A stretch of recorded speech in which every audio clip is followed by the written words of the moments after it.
Aujourd'hui, j'aimerais vous parler des relations et de l'ingrédient principal qu'il manque dans beaucoup de relations.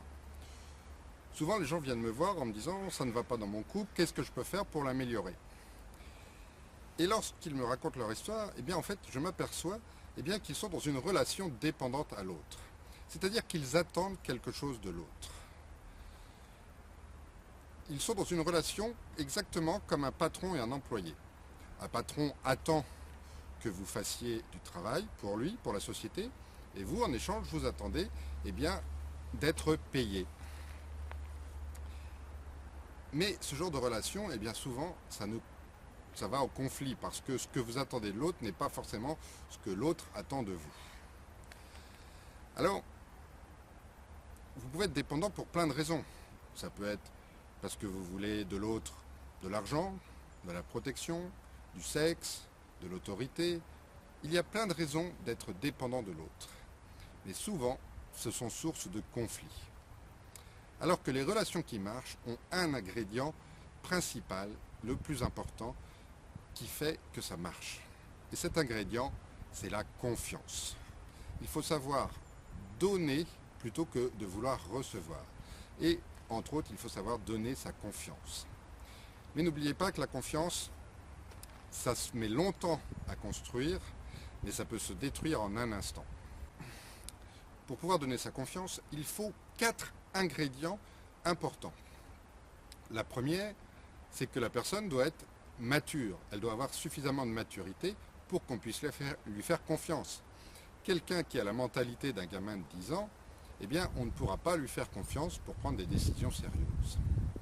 Le deuxième ingrédient important pour donner sa confiance, c'est que la personne sache prendre des décisions.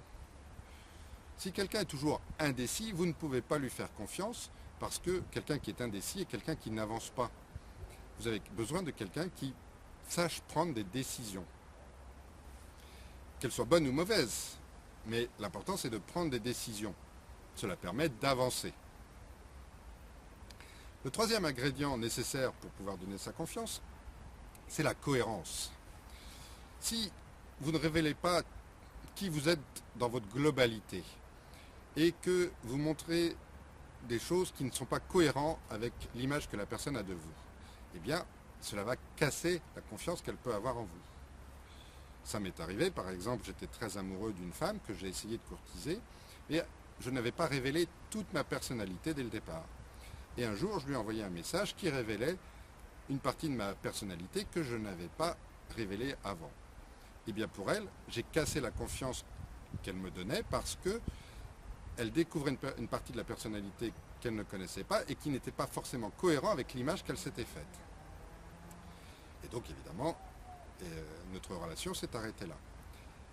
Donc, il faut être cohérent et dire tout sur vous, vous présenter dès le départ, avec vos bons côtés, vos mauvais côtés, dès le départ.